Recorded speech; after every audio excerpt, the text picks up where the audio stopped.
que eu sempre posto no YouTube. Começamos agora a nossa terceira aula da disciplina de Introdução à Economia, do curso de Engenharia Civil, do IFPA Campus Santarém. Certo? Então, a gente vai falar hoje sobre demanda e oferta. Nós já falamos nas aulas passadas sobre teorias da economia, nós falamos sobre os problemas da economia e nós conseguimos entender um pouco mais sobre a economia. Mas agora nós vamos ver sobre a questão do equilíbrio de mercado. Nós precisamos entender o que se passa na cabeça dos clientes e das empresas, no caso dos demandantes e dos ofertantes. Correto? O que é equilíbrio? Quando nós temos um equilíbrio entre os compradores e os vendedores, isso quer dizer que ambos chegam a uma decisão harmoniosa.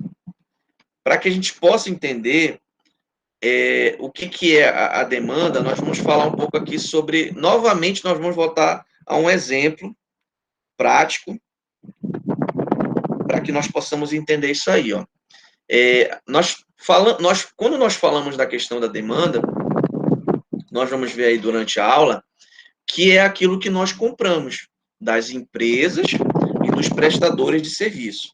Nós vamos dar aqui no exemplo do seu João. O seu João, ele é o dono de uma imobiliária. Ele quer vender mais terrenos, mas para isso ele vai ter que baixar os preços, não é? Mas aí eu pergunto para vocês, é possível vender mais sem que se tenha que baixar o preço de uma determinada mercadoria? O que vocês acham? O que vocês podem me dizer? É possível vender mais sem baixar o preço? Digam aí. Acho que sim, professor. Como? Ele poderia investir em propagandas para divulgar o trabalho dele. Perfeito. E talvez, sei lá, usando brindes ou coisas assim que atraiam o consumidor sem ele baixar o preço. Então é possível que o seu João consiga vender mais terrenos sem que necessariamente ele baixe o preço. Alguém discorda? Vamos lá? Sim ou não? Ninguém discorda? Todo mundo concorda que é só fazer promoção? Bem, eu acho que ninguém discordou. Então, o que nós precisamos todos os dias para ir ao trabalho? Vamos elencar. Primeira coisa, quando nós vamos dormir, nós vamos precisar de um colchão e de um travesseiro. Para isso, nós temos que demandar isso no mercado. Ao acordar logo cedo, nós vamos precisar fazer nossa higiene pessoal e nós vamos usar produtos de higiene pessoal como modo geral. Ao sair de casa, nós necessitamos de um transporte para chegarmos até o nosso trabalho. Esse transporte pode ser público ou pode ser particular. Pode ser nosso mesmo. Dependendo do local que você trabalha, você vai se alimentar ao chegar lá no seu trabalho. Às vezes você vai comprar um lanche lá na frente do teu trabalho, você vai tomar um café. Em Manaus, é muito comum bancas de café da manhã. Elas são espalhadas pela cidade inteira. Todo mundo que trabalha lá no centro de Manaus, antes de ir para a loja, antes de ir para a empresa, eles costumam parar nessas banquinhas para se alimentar. Além disso, nós vamos precisar de quê? Roupas. Nós demandamos roupas para que nós possamos ir para o nosso trabalho. Não dá para a gente ir sem roupa, né? Então, vamos precisar de quê mais? De calçado. A gente precisa também de água. Nós demandamos na economia, nós precisamos de muitos itens somente para ir ao trabalho. Imaginem que não é... Nós demandamos outras coisas também. Nós demandamos... por exemplo, nós queremos ir para o cinema no final de semana. Nós não vamos gastar só com ingresso, nós vamos gastar com uma série de itens relacionados à nossa ida ao cinema. Então, dentro desse contexto, nós demandamos coisas da economia e existem os ofertantes, que são as empresas e os prestadores de serviço. Nós demandamos produtos e serviços a todo momento, ou seja, nós sempre precisamos de algo. Significado de demanda no dicionário. O que é a demanda, segundo o dicionário? É a procura por produtos ou serviços que um conjunto de consumidores quer comprar. Segundo o dicionário, a demanda é quando nós buscamos algo no mercado. Nós já vimos aí que a nossa busca ela é incessante, ela é incansável. Quer dizer que nós sempre queremos mais. Eu falei até para vocês numa aula anterior que lá se todos os países do mundo tivessem o mesmo hábito de consumo dos Estados Unidos, seriam necessários aí 7 terras para poder atender toda essa demanda, atender toda essa procura de produtos que os americanos têm, porque eles consomem muito, correto? Ao mensurarmos, ao calcularmos o quanto os agentes econômicos querem comprar, nós temos a quantidade demandada. Pode perguntar. Professor, com licença, rapidinho. É para estar mostrando o slide, alguma coisa assim? Bem, deveria estar, né? Só que eu devo ter esquecido, né? É assim mesmo, gente. Obrigado. Deixa eu colocar aqui.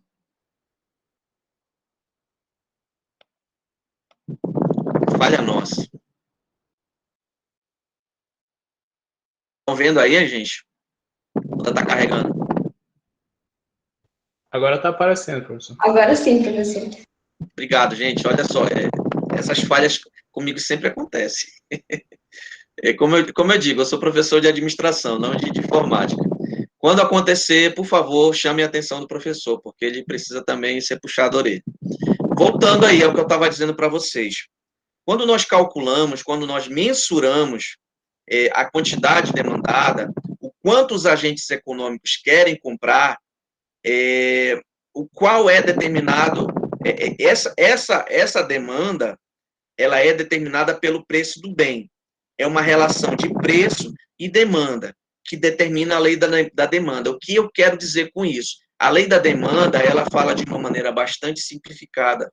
Quanto for menor o preço, maior será a quantidade demandada. Se o iPhone 12, dando um exemplo, eu acho que é o mais top, né? Ele baixasse para R$1.000, vocês acham que ia ter muita gente comprando o iPhone 12? Sim ou não? Acho que sim, né? Muita gente ia querer comprar o iPhone 12 a R$1.000. Essa é a lei da demanda. Se houver um preço, quanto menor o preço, maior é a quantidade demandada, mais as pessoas querem comprar. Quando você baixa o preço do item, esse item tende a ser mais demandado pelas pessoas. Vamos dar um exemplo aqui na nossa região. Se o litro do açaí custar R$10, a tendência é que nós compremos o açaí uma vez por semana. Eu acho que deve estar uns R$20 aqui em Santarém, não é? Mas, se o preço do açaí for de 20, nós iremos consumir uma vez a cada 15 dias, na quinzena. Mas e aí, se o preço do açaí baixar para R$5? Nós vamos tomar açaí todo dia, não é? Vai ser muito bom. Aqui em Santarém, o açaí, nós vemos ele até, pelo menos eu sempre enxerguei o açaí como uma sobremesa. Mas lá na região de Belém, na região de Breves, lá onde morava, açaí para eles é arroz com feijão. Eles consomem açaí no almoço e na janta. E se duvidar até no café e na merenda. Eles tomam açaí todo dia lá, todo dia. Eu lembro que ano passado o preço do açaí chegou a custar em alguns locais lá em Breves R$2. 1 litro do açaí, R$2. Ele sempre fica nessa média aí, mas ele nunca chega ao preço que é aqui em Santarém. Ele nunca chega a R$20 o litro.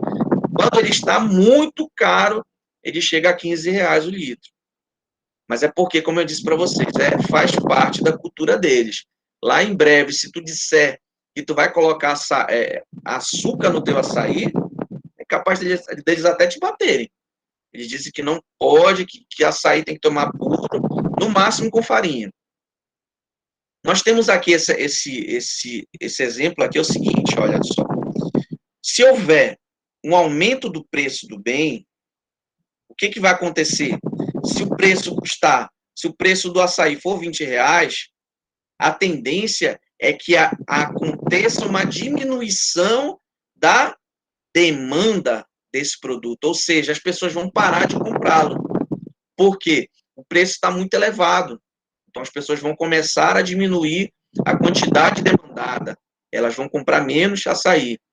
Porém, se houver uma redução do preço, a tendência é que essa demanda ela aumente.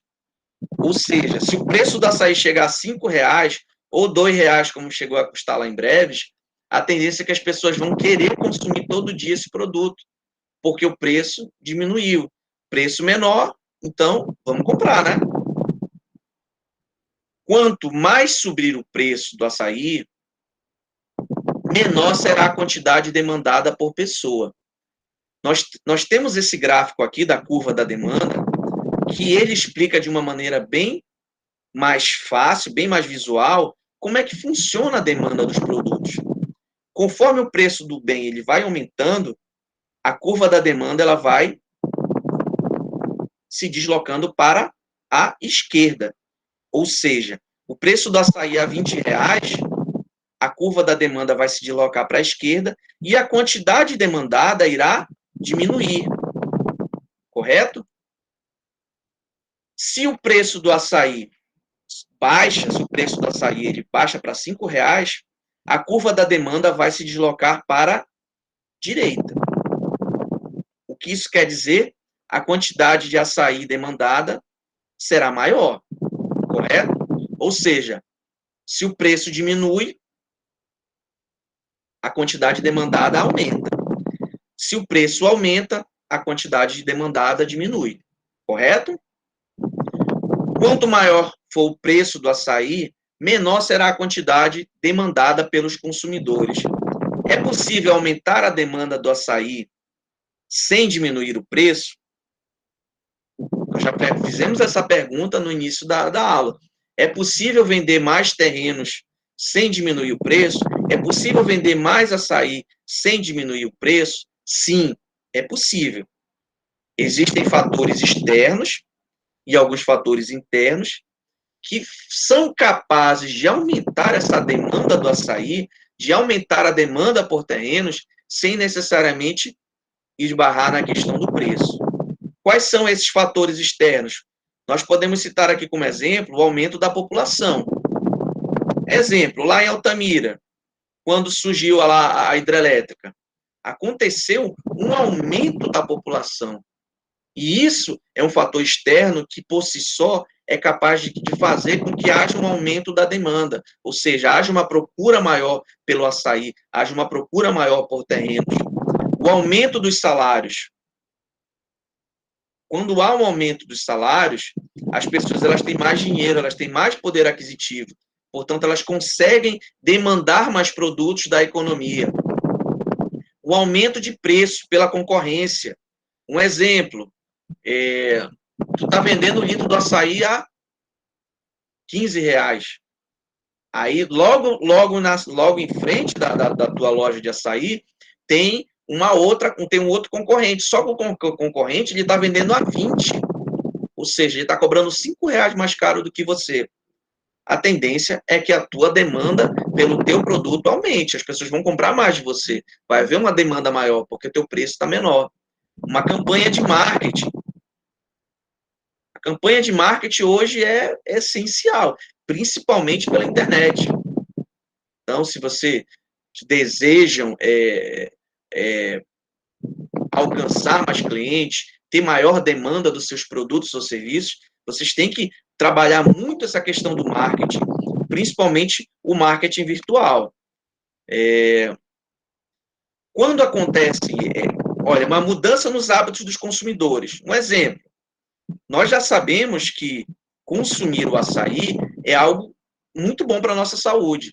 Mas aí o que acontece? De repente sai uma matéria lá no Jornal Nacional dizendo que o açaí te dá 30% de 40% de chance de não pegar Covid-19. O que vocês acham que vai acontecer com o açaí? Vai acontecer uma alta demanda. As pessoas elas vão buscar mais açaí, elas vão querer comprar mais açaí, porque aconteceu uma mudança nos hábitos por conta de uma externalidade, por conta de uma notícia que saiu aí no Jornal Nacional. Todos esses fatores externos, eles são capazes de deslocar a curva da demanda para a direita, ou seja, aumentar a demanda de um determinado produto, de um bem ou um serviço. Esses fatores, eles também, de forma inversa, eles são capazes também de deslocar a curva da demanda para o sentido contrário, para a esquerda. Como assim, professor? Se houver uma diminuição da população, imaginemos o seguinte, todos nós aqui em Santarém, nós temos algum parente que mora em Manaus, ou mesmo nós moramos em Manaus. Eu já morei em Manaus, morei 6 anos em Manaus. E se de repente, lá em Manaus, eles começam a investir em novas fábricas, e muita gente começa a perceber que tem muita vaga de emprego em Manaus. E aí, metade da população vai embora para Manaus. O que vocês acham que vai acontecer? A demanda lá do açaí, ela vai diminuir, porque tem menos pessoas na cidade. As pessoas todas migraram para um outro local. Se tem menos pessoas vão comprar. Então, a demanda pelos produtos vai também diminuir. Diminuição dos salários. Com a pandemia, o que foi que aconteceu? O governo federal, ele deu a liberdade para que as empresas pudessem baixar os salários dos seus funcionários. Com isso, há também uma diminuição na economia. As pessoas elas têm menos dinheiro para gastar. Por mais que eu não mude o preço do açaí, mas as pessoas vão comprar, vão demandar menos açaí, porque elas estão ganhando menos. Diminuição da concorrência. Lá na tua rua tinha 5 vendas de açaí, só que com a pandemia ficou só uma. Ficou só o seu João lá vendendo. Só o seu João vendendo, ele vai botar o preço que ele quer. Então, desculpa, como vai ficar só um, a tendência é que a demanda também diminua. Se não for feita também a questão de marketing, não tem, a pessoa não faz divulgação nenhuma, a demanda também pelo produto tende a cair. Temos situações positivas.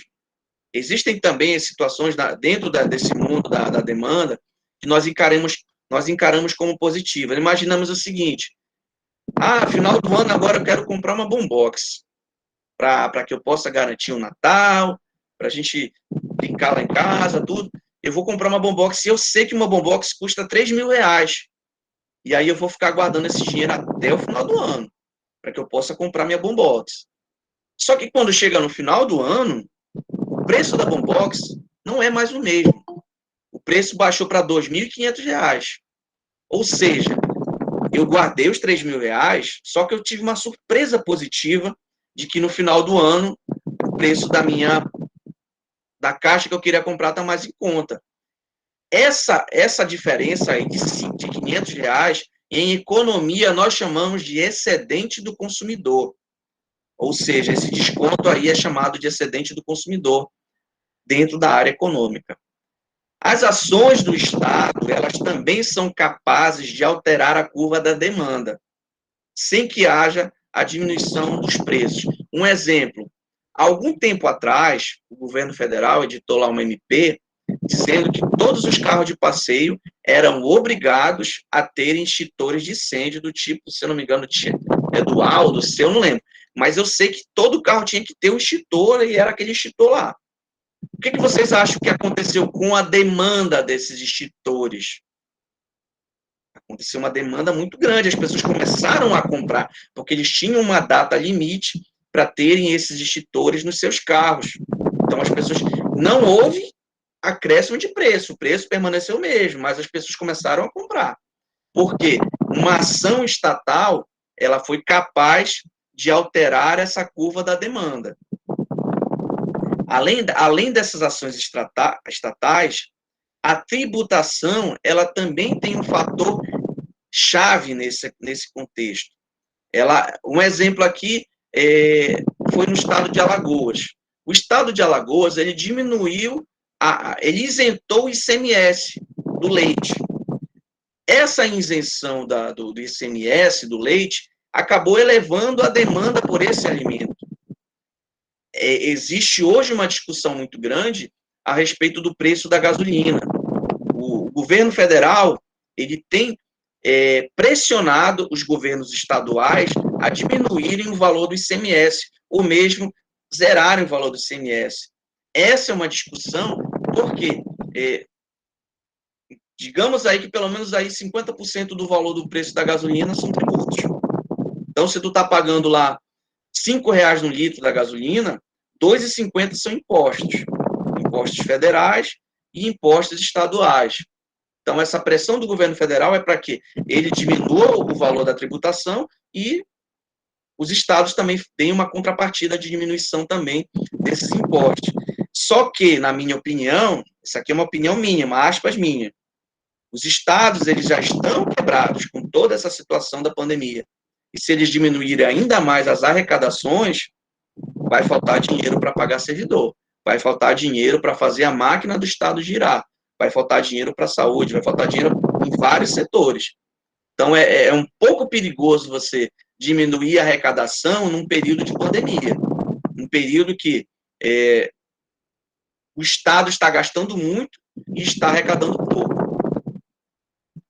A tributação, ela também pode sofrer um efeito inverso na demanda. Um exemplo é a questão do cigarro. 116% do preço do cigarro são só tributos. Aqui nesse gráfico aqui de curva da demanda, nós percebemos o seguinte: por conta do preço, aqui o preço elevado, por conta dos impostos, ele faz com que a curva da demanda ela tenda sempre para o lado esquerdo, ou seja, para a diminuição do consumo do cigarro.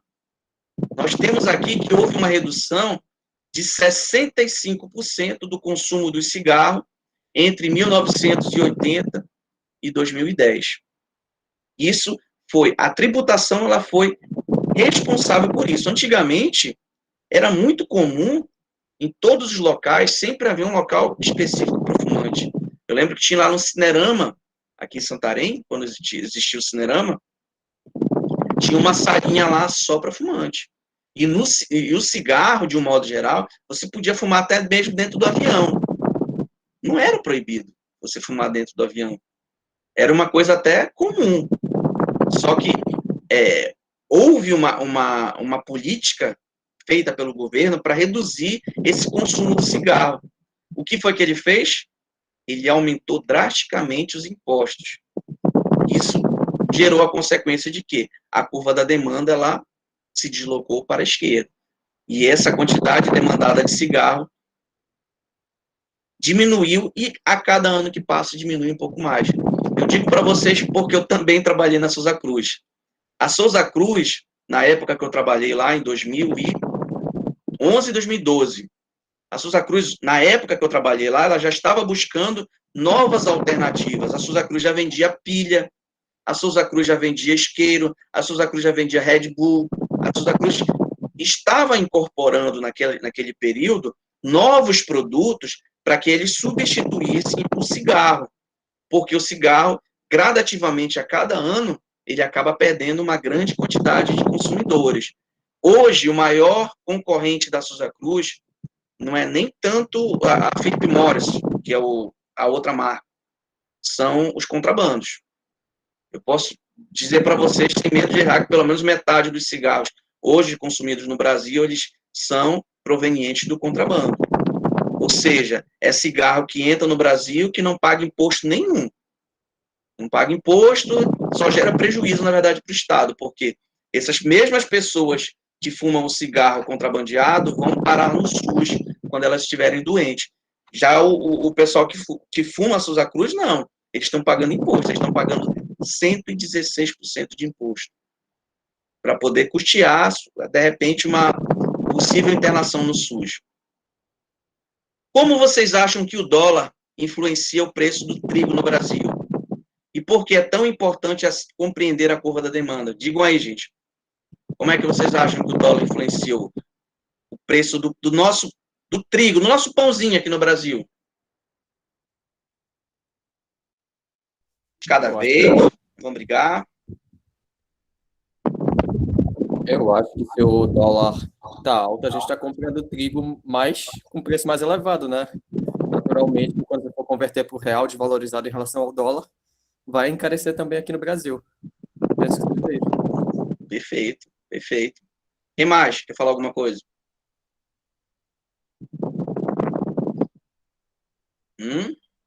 Vamos lá? Bora falar? Alice, Daniel, Érico, Eva, Felipe, Glenda, Júnior, Luiz Rondon, Marcos. Olha só, galera, falando um pouco sobre essa questão do preço do trigo, falando sobre essa questão do dólar, é importante que nós entendamos essa questão da demanda, porque a nossa vida, de um modo geral, ela gira em torno da economia, ela gira em torno da demanda. Quando vocês estiverem no mercado de trabalho, quando vocês estiverem trabalhando como engenheiros, quando vocês estiverem a construtora de vocês, quando vocês estiverem trabalhando em uma construtora, se vocês conseguirem entender que a demanda ela sofre oscilações, vocês vão conseguir compreender que existem momentos e momentos, momentos certos para se investir e momentos certos para se esperar. Vocês, de repente, eu quero montar uma distribuidora de produtos de panificação, tudo, só que o preço do dólar está lá nas alturas. E, em consequência disso, o trigo está muito caro, porque nós não somos autossuficientes na produção do trigo. Nós importamos grande parte da nossa produção. Então, se você consegue entender essa questão da demanda, você vai conseguir compreender que, se você quer montar uma loja de panificação, se você quer montar uma distribuidora, e o dólar está muito caro, talvez seja uma hora de esperar um pouco. Da mesma forma, se o dólar está muito baixo, talvez, de repente, a hora de repente, investir. Agora, com relação ao seu João, vocês acham que o seu João consegue vender mais terrenos sem baixar o preço? Vocês já me responderam. Nós já respondemos durante a aula que existem formas de você aumentar a demanda sem que necessariamente tenha que se reduzir o preço. Entender a lei da demanda, ela vai servir para elaborar planejamentos mais precisos, embora que nós queiramos comprar tudo, nós sabemos que não é possível por conta da escassez. Nós precisamos entender essa questão da lei da demanda, porque, como eu já vinha dizendo para vocês, em algum momento nós vamos precisar fazer planejamentos. E se nós soubermos que a demanda por um determinado produto ela está baixa, é sinal de que nós não devemos investir. Quem de vocês hoje aqui investiria dinheiro para montar uma videolocadora para alugar DVD? Quem? Ninguém. Porque todos nós sabemos que a demanda por esses produtos está muito baixa. Eu já vi um CEO aí de uma determinada, se eu não me engano, da Huawei, dizendo que a era dos smartphones já era. Nós já estamos ultrapassando esta fase. Logo, logo, já não teremos mais smartphones, já teremos outra situação. Então, se você consegue entender essa questão da demanda, se você consegue entender a lei da demanda, você vai, antes de mais nada, antes de fazer um investimento, você vai estudar o mercado, para você entender como é que está a demanda desse determinado produto, para você investir ou não nele. Já falamos sobre a demanda, agora nós vamos falar sobre uma coisa oposta. Nós vamos falar sobre a oferta. A demanda, como já dissemos anteriormente, é aquilo que nós estamos dispostos a comprar, aquilo que nós queremos comprar. A oferta não é aquela placa que nós vemos lá na Marisa, lá na loja, lá no shopping, oferta. A oferta é quando está barato o sapato, né, professor? Não. A oferta em economia, ela nada mais é do que a intenção que os ofertantes têm de oferecer bens e serviços, tá? Ou seja, a oferta é o quanto a minha empresa está disposta a colocar lá na minha bancada. Imaginemos o seguinte, eu tenho um mercadinho, e aí a minha oferta vai ser a quantidade de produtos que eu tenho lá no meu mercadinho. A minha oferta pode ser pequena, se meu mercadinho for pequeno, mas se for um atacadão, a oferta vai ser gigantesca, porque eu tenho um mercado muito grande, então eu vou ter uma grande oferta de produtos, certo? Mas, afinal, o que determina a oferta? O que faz uma fábrica produzir mais ou menos itens? O exemplo aí, vou dar o exemplo lá do Crash Day, lá da Bolsa de Nova York. De um modo grosseiro falando, senhores e senhoras, a oferta ela é determinada pela demanda. Se eu sei que as pessoas estão demandando muitos apartamentos aqui em Santarém, o que eu vou fazer? Se eu sou dono de uma construtora, eu vou começar a comprar terrenos, vou começar a comprar propriedades, vou começar a produzir, eu vou começar a aumentar a minha oferta. Se existe uma demanda, então eu devo criar a oferta. Mas para que eu crie essa condição necessária, eu vou precisar investir para oferecer mais produtos, mais apartamentos para os meus clientes aqui de Santarém. Um exemplo da que eu estou dando para vocês, que eu já falei na aula passada, foi a quebra da Bolsa Americana. Aconteceu o seguinte, lá nos Estados Unidos, lá em 1930, um pouco antes, os Estados Unidos estavam numa produção industrial tão acelerada, que a oferta ela ficou tão grande, tinha tantos produtos acabados, que não se tinha mais demanda por eles. Ou seja, um exemplo, tinha uma fábrica lá de bicicleta, ela produziu 10 milhões de bicicletas. Só que dessas 10 milhões de bicicletas, ela conseguiu vender só 10 mil. O que ela vai fazer com as 9 milhões que sobraram? Foi o que aconteceu lá nos Estados Unidos. A oferta superou em muito a demanda de produtos acabados. Ou seja, eles produziram muito, mas eles não tinham para quem vender. Da mesma forma, eu explico para vocês. Vocês montam a empresa de vocês, vocês começam a produzir, vender apartamentos, e aí vocês compram uma senhora área lá no Jaderlândia, mandam construir 1.000 apartamentos, a 200 mil reais cada um. E aí vocês conseguem vender, dos 1.000 apartamentos, vocês conseguem vender 10. Isso aí foi uma falta de planejamento. Vocês ofertaram uma quantidade muito grande, mas o mercado não demandava por esses apartamentos. O mercado não tinha condições de suportar essa oferta muito grande de apartamentos. Então, vocês, caso foram uma das pessoas que decidiram fazer isso, vocês vão ter prejuízo. Por isso que nós estamos estudando isso em economia hoje. Quando chegar a situação de vocês façam um estudo prévio para entenderem a demanda de quantos produtos se quer na economia, aí sim vocês vão ofertar. E o senhor João, ele conseguiu comprar agora uma grande área lá no Planalto, a um preço muito baixo. E o que ele quer fazer? Ele vai lotear esse terreno lá. O que acontece se ele resolver manter os mesmos preços da cidade? O que vocês acham? Ele vende um terreno aqui na cidade a 50 mil. E aí ele comprou um terreno lá no Planalto e aí ele quer vender os lotes a 50 mil também. O que vocês acham que vai acontecer lá com o seu João, gente? Vamos lá, me responda aí.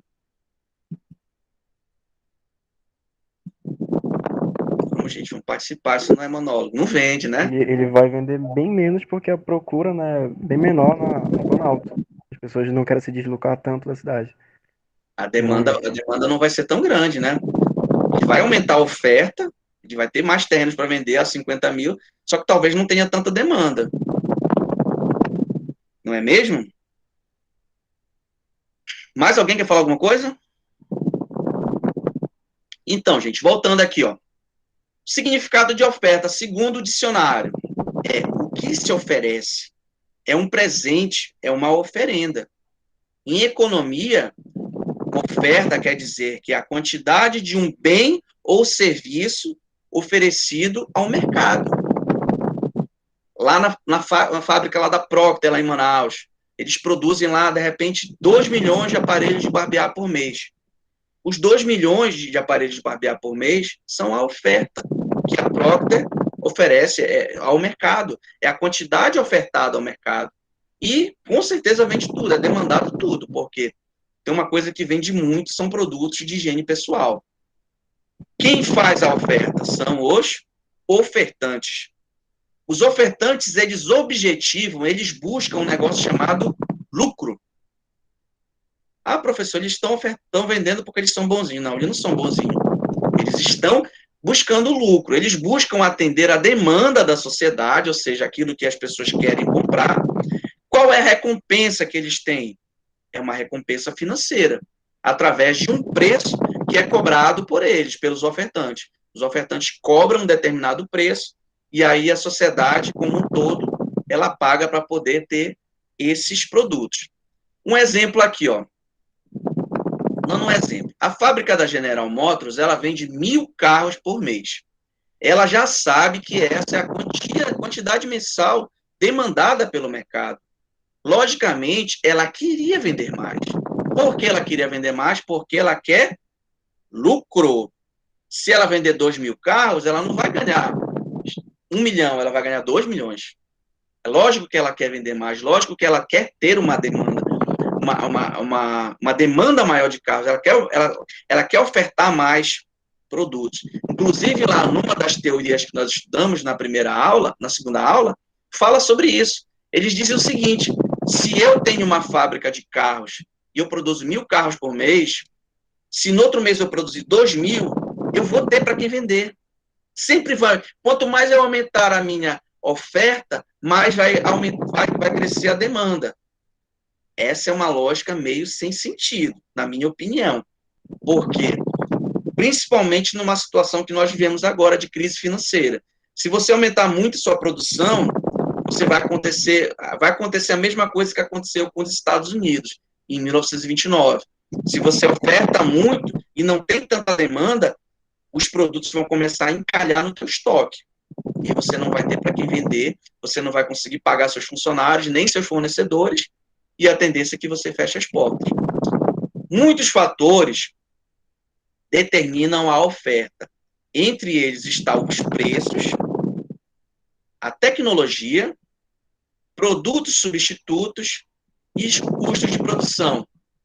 Nós temos hoje, por exemplo, que a própria General Motors, ela talvez não tenha tanto interesse em ofertar mais carros, porque isso aqui está muito elevado. O custo de produção. O custo de produção deles está altíssimo. As peças, os acessórios, as rodas, tudo isso, por conta da pandemia, sofreu um acréscimo muito elevado. Com isso, o lucro da General Motors, que ela tinha antes, diminuiu drasticamente. Como isso diminuiu drasticamente, eles não têm mais tanto interesse no crescimento da oferta. Por quê? O preço deles, para que eles possam suprir isso, vai ter que crescer. E se o preço crescer muito, as pessoas vão deixar de comprar os carros deles. Então, o interesse deles já não é mais tão grande em aumentar a produção. Produtos substitutos, o que seria um produto substituto da General Motors? Moto. De repente, o preço da moto baixa. Aí eu vou aumentar minha produção de carro? Não. Abaixou o preço da moto, vou pensar assim, ainda mais numa crise dessa, as pessoas vão preferir comprar moto do que comprar carro. Os preços. De repente, a Fiat dá uma louca na Fiat e ela reduz os preços dela lá em 30%. A General Motors, ela vai ser, sim, prejudicada, porque se o preço do concorrente dela diminuiu, ela vai ter que diminuir também. Mas se o custo da produção aumentou, como que eu vou baixar o preço? Percebam aí, senhores, isso tem tudo a ver com a vida de vocês. Quando vocês forem empresários, quando vocês forem donos de uma construtora, poxa, professor, o preço do apartamento despencou aqui em Santarém, e o preço do cimento subiu muito, o preço da diária do pedreiro também cresceu, está muito elevado. Poxa, professor, eu acho que eu não vou mais investir em imóveis, eu acho que eu vou investir agora em outra coisa. Então, vocês conseguindo entender essa demanda e essa oferta, Isso vai ser vital para a vida de vocês também, quando vocês estiverem no mercado. O gráfico da curva da oferta, que vai ser representado aqui no próximo slide, ele diz o seguinte, olha, na parte mais baixa, nós temos o preço de R$50 mil, que era o preço lá do carro lá da GM.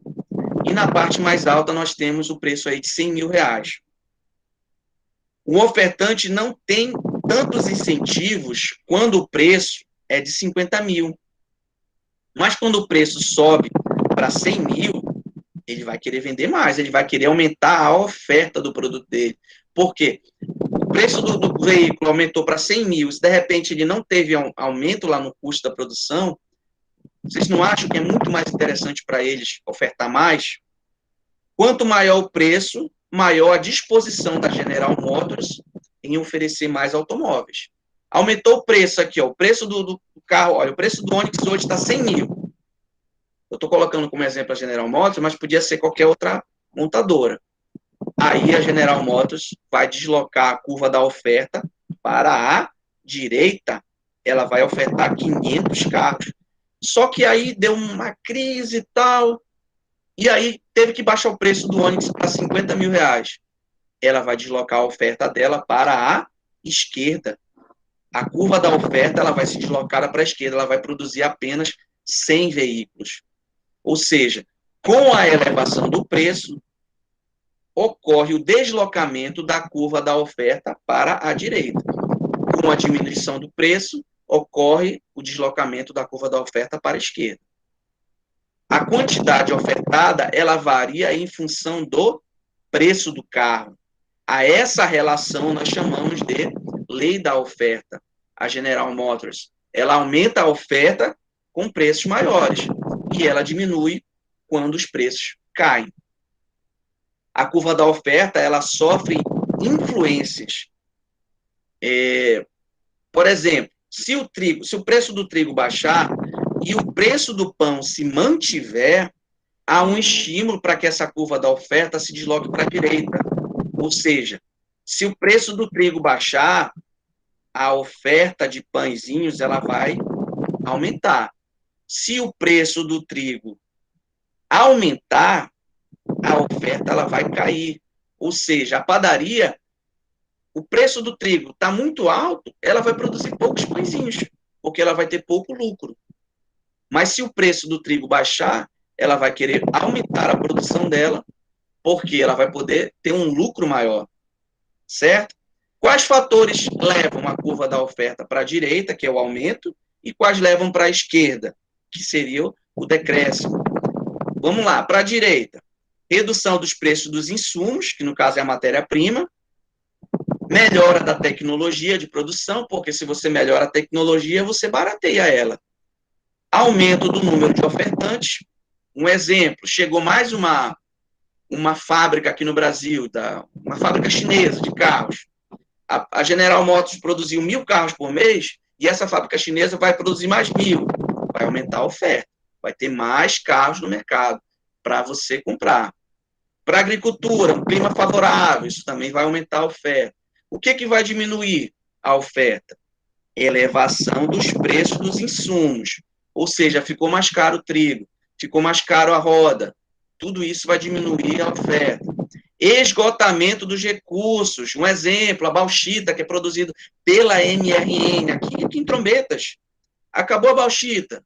A oferta da bauxita vai diminuir. Se não tem mais recurso, então diminui-se a oferta. Redução do número de ofertantes. Nós temos a MRN em Trombetas e nós temos a Alcoa em Juruti. De repente, a Alcoa decide fechar as portas. Haverá uma diminuição na oferta também. Clima desfavorável para a agricultura. Choveu muito esse ano, então a oferta também vai diminuir. Um exemplo. Um empreiteiro, ele recebeu... Essa aqui a gente já está falando um pouco sobre a questão do produtor. Um empreiteiro, ele recebeu um pedido no orçamento. E aí, o valor do orçamento que ele calculou foi de R$25 mil para fazer a obra. Só que ele soube que o cliente dele estava disposto a pagar 30 mil. Ah, não, já me disseram que o cliente lá quer pagar 30 mil. Esses 5 mil, esse excedente, que esse excedente de R$ 5.000, nós chamamos em economia de excedente do produtor, correto? Lembra que nós tínhamos o excedente lá do cliente? Nós vimos logo no começo da aula, nós temos agora o excedente do produtor, que são esses R$ 5.000. Nem sempre reduzir os custos resulta na redução dos preços. Um exemplo aí nós temos é a Petrobras, certo? O dólar ele está numa tendência de cair. O preço da gasolina no nosso país ele é atrelado ao dólar pelo seguinte motivo.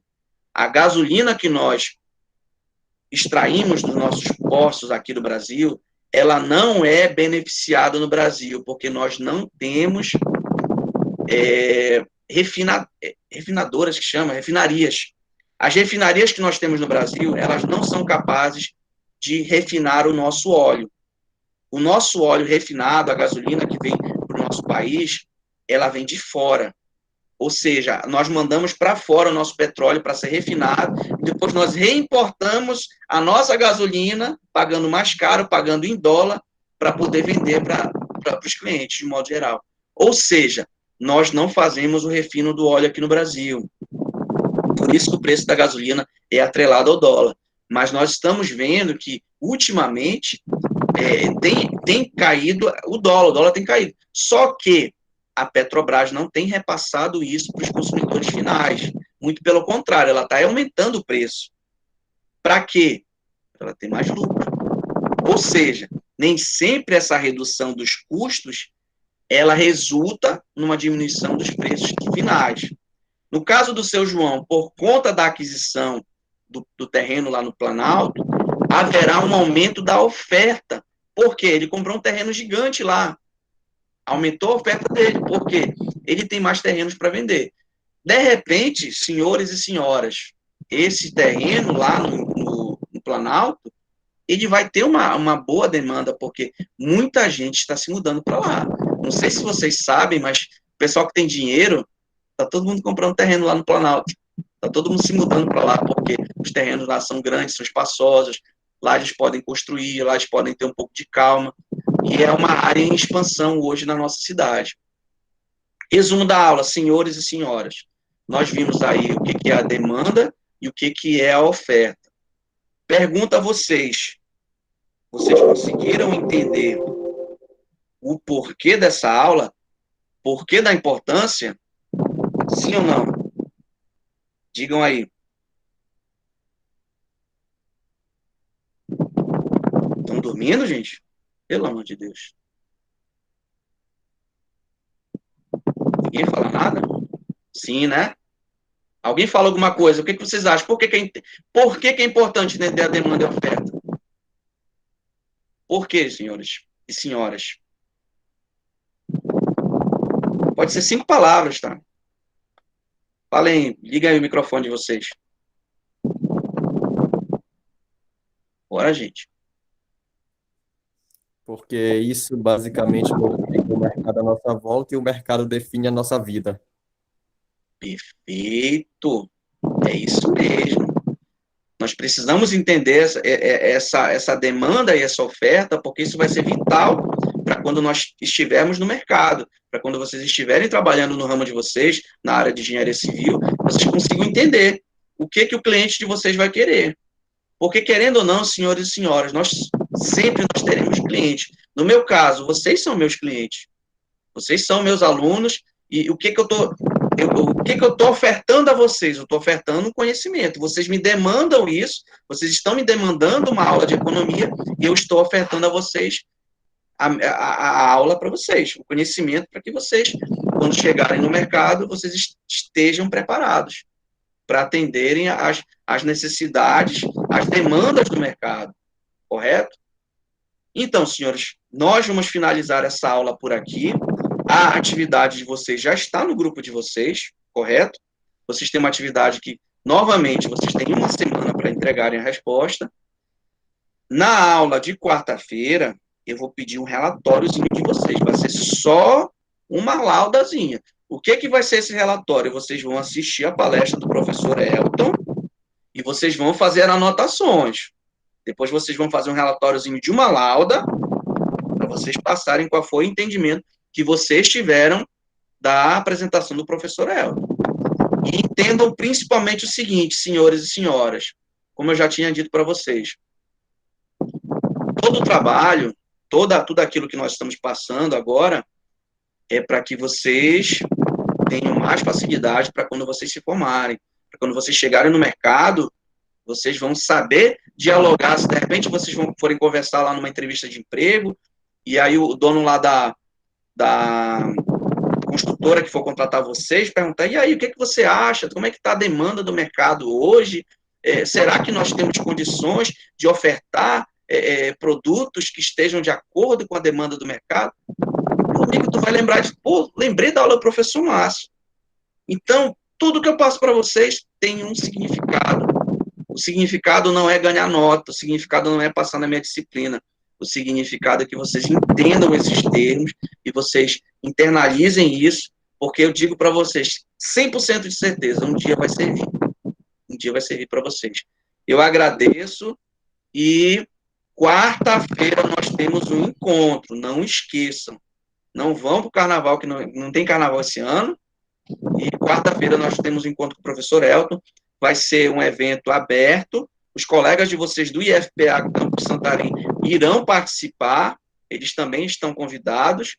Nós vamos ter a dinâmica da seguinte forma: 45 minutos o professor Elton vai explicar. Durante a apresentação, vocês vão mandar as perguntas e eu vou anotando. Ao final, durante os últimos 15 minutos da apresentação dele, ele vai responder as perguntas de vocês. Eu agradeço a participação de todos que ficaram até aqui, até agora. Espero que todos tenham uma boa tarde. Eu vou interromper a gravação agora.